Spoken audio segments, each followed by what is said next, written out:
why he hates him. Okay. Hey guys, it's me, April. And me, Jordan. And we are coming at you with another Marvel Talk Tuesday. This is our third episode. We are going to be arguing for who deserves the number 13. There is a fuzz floating my mind. The number 13 spot. Since we left you, we have decided Ant-Man and Wasp can go in the number 14 spot. We originally had it on the number 11, but we decided it needed to go down. Yep. So, I am going to be arguing that Captain Marvel goes in number 13. I want to be arguing that Black Panther goes in number 13. Right, and you're wrong. Would you like to start out why you think Black Panther goes in number 13? Sure. I'll give it a shot. So, my reasons on why Black Panther deserves to be number 13 is granted, these are all personal opinions. These are all personal opinions. Yeah. Nothing is, obviously we're not sponsored by Disney or anything like that. It's all belong to ourselves. They're not supposed to be political. They're not supposed to be gender, Right. whatever. Right. Mean. We're not trying to be mean. We're not trying to be mean. And we are putting what feels like to me to be the two most politically charged movies in the Marvel lineup together against each other right now. And it wasn't intentional, just personal opinions on where they fall. Okay, so the reasons why I think Black Panther deserves to be number 13, personal opinions, right? So is I didn't necessarily enjoy Killmonger as a villain. He was alright, but he really, he was there, and then he wasn't, and then when he came back, it was like T'Challa was fighting himself just because Killmonger had the Black Panther, another suit, and I didn't enjoy that much. That was just me. I think it left more to be desired. And I do think that T'Challa was overshadowed by his female counterparts. Not that he necessarily did a bad job, but the other characters did so well in their roles, and their roles were so important that I do feel like he was overshadowed somewhat. And I feel like as a main character, he got left out a little bit. See, and that for me makes the movie better. I love, Black Panther's great, but I really did enjoy the development of the female empowerment. That's part of my issue with Captain Marvel. And I'll get to that a little bit more. Is, yes, she's a female powerhouse superhero, but the mainstream media, I think it's mainly that, has made her to be the one and only female superhero. There are more than just her. What about Black Panther? What about the Scarlet Witch? Black Panther? What about Black Widow? What about the Scarlet Witch,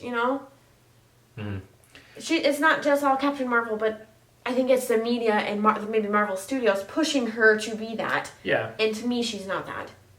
Sure. Anyways, continue on your... That was just my tidbit. I liked the female superheroes and their development. I do too. And I just feel like as a main character, and especially such an important character in the universe, that he was just a little overshadowed. I don't think it's a bad thing. I don't think that their roles were bad in any way. It's just that he was a little overshadowed. They were just that strong. Yeah. Their roles were just that strong in the movie. Any other reasons why? That's what I got right now. Okay, so this is why I think it is a better movie than Captain Marvel. Like we touched on, I really liked the female empowerment in that movie. I liked the development of the secondary characters and their strength that they brought to the overall movie. I liked Killmonger's backstory.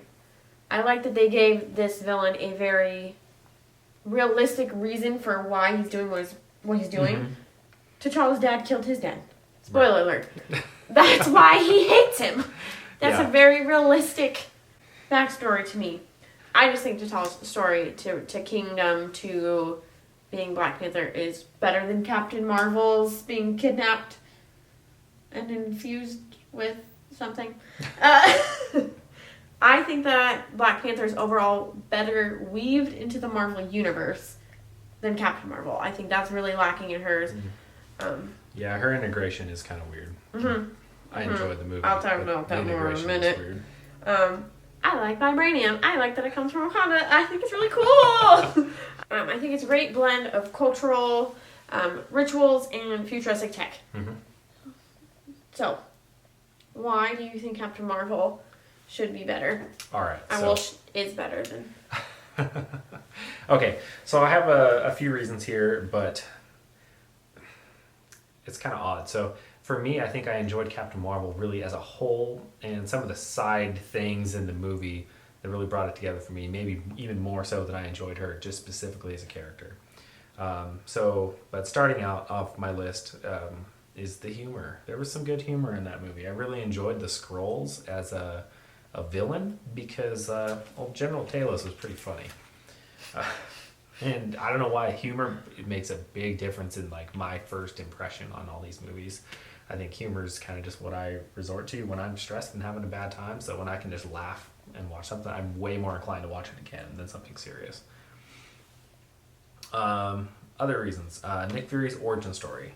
So especially as such an important character in the Marvel Cinematic Universe, and especially in the Avengers, getting to see where he got started at, and also, you know, some of that damage that happened to the eye, huh? Right, they do peek at, that's the reason. They don't straight up say, but right.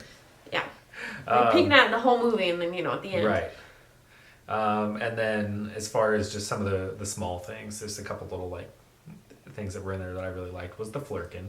Goose was great. Mother Flurkin! So I really enjoyed that. And then I really enjoyed it when she was wearing her Nine Inch Nails shirt, because Nine Inch Nails is one of my favorite bands, has been for a long time, and just I enjoyed seeing that right in the middle of such a big movie. It was pretty cool. So I do have any cons to that movie? Any cons? Yeah. I didn't write any down. I'll have to think of any. Work on yours, and then I'll chime in as you go along. Okay. So there are some pros to this movie for me. I do like the way that this whole script was written, that her origin story is not just at the beginning, oh, we see where she comes from, middle, there's the climax, and there's resolution. No, her origin story is kind of weaved through her memories, and through that getting to know Carol before she was Captain Marvel. I was going to say something else. Marvel. Carol Baskins. Were you going to say Carol Baskins? Probably. I too really liked Nick Fury's origin and Agent Coulson. Yeah. That's when he was brand new, fresh off the mat.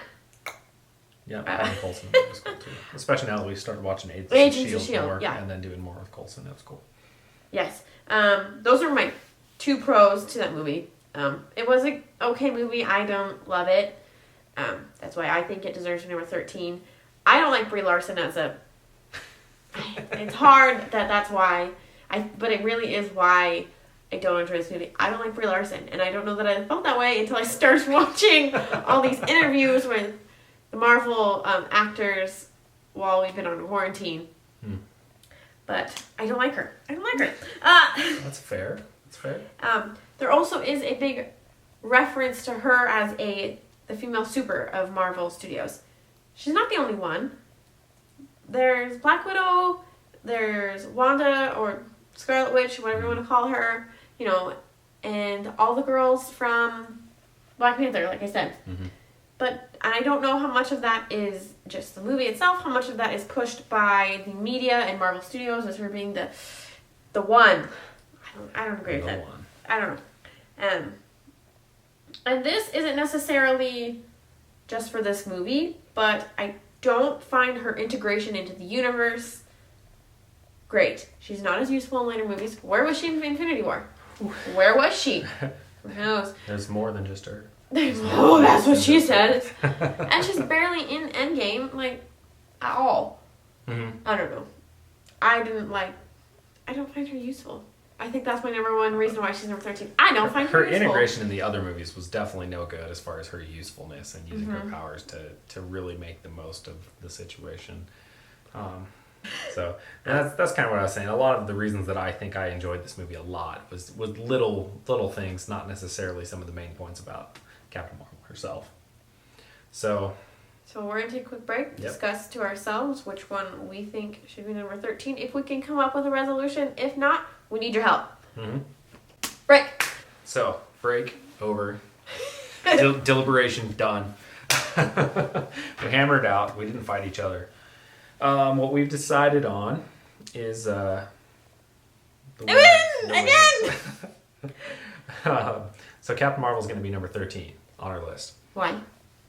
Because, after going through it and really talking about our reasons, it was pretty obvious that my reasons for really liking this movie were pretty trivial. They're small, little things, not necessarily Captain Marvel herself. So, we're going to run with that. Makes more sense to, I think, as a whole, as a main character, Black Panther is better than Captain Marvel. So we put Black Panther in number 12. Number 12. And just randomly looking at our list, we have decided that Civil War can go in number 11. Yep. Captain America, Civil War. I rewatched it, and it wasn't as good as I originally thought. As much as I originally liked it. Originally limited. It's English. Thank you guys so much for watching. If you haven't already, please be sure to like and subscribe. Let us know what you think. Which one is do you prefer Captain Marvel or Black Panther? Black Panther. And we will see you next time for an argument of number 10. Bye!